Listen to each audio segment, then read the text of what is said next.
On July 16, 1999, the Kennedy curse struck again. The plane the former president's son was piloting came crashing down, making him yet another Kennedy to be struck by the terrible misfortune that plagued the family. But was it fate, coincidence, or something more ominous at play? JFK Jr. was born into a life of fame. Just weeks before his birth, his father was elected President of the United States. So now my wife and I prepare for a new administration and for a new baby. Thank you. He grew up surrounded by the walls of one of the most famous buildings in the world, the White House. But tragically, he would only get to spend his first 3 years of his life with his father. President Kennedy was assassinated in Dallas, Texas on November 22, 1963.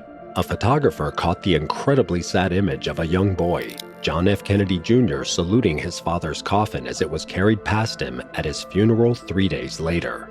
The funeral of his father took place on his 3rd birthday. JFK Jr. grew up in the limelight. He was aware of his family's fame and yet sought to become his own man. John worked in a variety of different jobs throughout his career, beginning in the Office of Business Development in New York, where he later became deputy director. His interest in law began in 1988, where he worked as a summer associate in a Los Angeles law firm.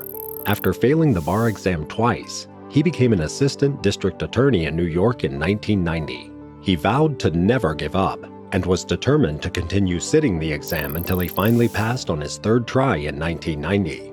He had graduated from Brown University and New York University Law School and won his first case as a prosecutor in 1991. His romances with several high-profile celebrities were widely publicized, and in 1996, he settled down and married Calvin Klein publicist Carolyn Bassett. His wife struggled with the persistent paparazzi that her new life brought. She claimed that she could not even secure a job without people suggesting that she only was able to do so due to the fame of her husband. Every move they took was documented by the press, and it reportedly took a toll on their relationship. Even so, the couple remained strong. In the late 1990s, John began flying lessons. It was something he had been eager to do since he was a small boy. His sister had been wary of his decision to learn to fly, but there was nothing she could do to stop him. He learned to fly at the Flight Safety Academy in Vero Beach, Florida. He was awarded his pilot's license in April 1998, and he bought a Piper Saratoga light aircraft the following year. It was a 6-seater, single-engine plane that he had purchased from the company Airbound Aviation, but it was a doomed plane. Less than 3 months later, on July 16, 1999, John, his wife Carolyn, and his sister-in-law Lauren Bassett headed to Essex County Airport near Fairfield in New Jersey. John and Carolyn had been invited to his cousin, Rory Kennedy's wedding in Hyannisport, Massachusetts. They agreed to fly via Martha's Vineyard to drop Lauren off before continuing on their journey. But tragically, the three never reached their destination. That day had been like any other day. John had had lunch with the editors of his magazine, George. He had worked out at the gym and left work to pick up his sister-in-law. At 1 p.m., he had also called Essex County Airport to ask them to get his plane ready. After spending the afternoon shopping, Carolyn met the other two at the airport later than planned. Traffic had been heavy, and night was now drawing in. John was a very safety-conscious individual. Earlier in the week, he had told a friend that he was nervous about making the trip to Martha's Vineyard due to his inexperience. He had canceled a flight he had been scheduled to take only a few months before due to poor flying conditions. That evening, as he looked out at the night sky, he had his doubts that time too. But the two women had schedules to keep. He didn't want to let them down, and he convinced himself that he could make the journey safely. Another pilot at the airport, Kyle Bailey, who helped prepare his plane for the flight, was worried about the intensifying weather conditions. He himself was supposed to fly to Martha's Vineyard, but decided against it. There was a thick fog settling in the air, and with darkness now pressing upon them, visuals were severely hampered. Something else that was later considered of some significance was the fact that JFK Jr. was recovering from a broken ankle. It had been in a plaster cast ever since a hang gliding accident a few weeks before. This had grounded him, but now the cast had been removed, and he felt confident to fly the plane once more. He climbed aboard his small aircraft and into the cockpit. The two women sat in the row behind him. John had only been a licensed pilot for just over a year when he took over the controls of what in retrospect was his last and fatal flight. He had just 300 hours under his belt. His instructor later admitted that John was often confused about which instruments he should be looking at and when. He offered to accompany John on the flight as his co-pilot, but John insisted that he wanted to do it alone. Being up there in the cockpit, he was free from all the media attention. He could focus on flying and forget about his worries. He felt fit to fly the plane solo. This proved to be his biggest mistake, and as they took off at 8:38 p.m., darkness engulfed the small aircraft as John tried to navigate his way to their first destination. Visibility at Martha's Vineyard had reduced to 6 miles. John's recently acquired license only permitted him to fly in conditions where visibility was 5 miles or more. He was not qualified to fly solely with the use of the aircraft's dials. John was only a VFR-rated pilot. This meant that he was only permitted to fly following specific guidelines using visual references. Following this certification, pilots can then apply to become IFR-rated pilots, which stands for Instrument Flight Rules. These pilots can operate a plane without looking out the window and relying solely on instruments. He should have reached Martha's Vineyard in 1 hour, but the weather was deteriorating, and John had not marked an appropriate flight plan. There were also reports that he failed to communicate with anyone via radio during the flight. This meant that he didn't receive weather updates during the journey. Other small aircraft in the area at this time headed inland when the fog descended. John did not. After 62 minutes of flying and just 20 miles to go, John checked in with Martha's Vineyard Airport and descended as he made his approach. But something suddenly went drastically wrong. No one knows exactly what happened, but experts believe that JFK Jr. suffered from spatial disorientation. For a pilot without IFR certification behind the controls of a complex aircraft, it can be difficult to determine exactly where you are in the night sky. A case of black hole vertigo suddenly overcame the former president's son.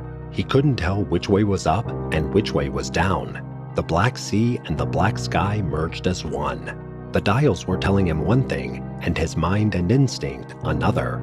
For an inexperienced pilot, it is difficult to trust the dials on the dashboard in front of you when you feel that the plane is doing something else. There was a three-way disconnection between reason, instinct, and reality. Pilots may feel like the plane is veering to the right, despite the dials telling them otherwise. They instinctively adjust the controls to compensate for the perceived veering, which can quickly cause them to lose control of the aircraft as they overcompensate unnecessarily. He began to bring the plane lower in the sky at a rate of 700 feet a minute. At 9:34 p.m., the aircraft was at an altitude of 2,300 feet. 5 minutes later, John veered the aircraft to the right and shot up to 2,600 feet. At 9:40 p.m., he lurched to the left.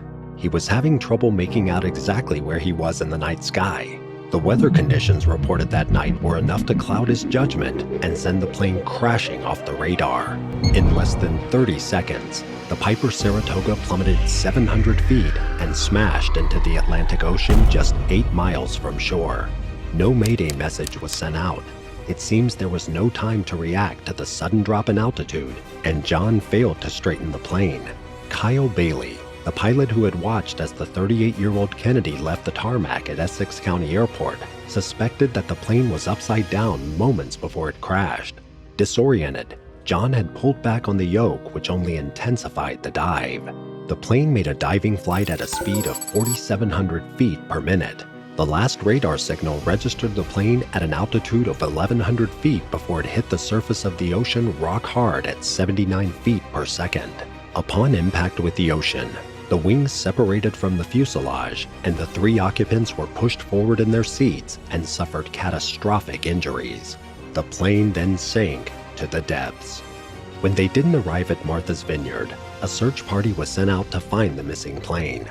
Coast Guard and Air Force personnel scoured the sea and the skies off the coastline. The following day, searchers picked up aircraft debris and a black suitcase belonging to Lauren.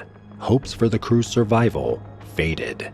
3 days after the crash, on July 19th, sonar from the NOAA vessel Rude picked up a debris field on the seabed.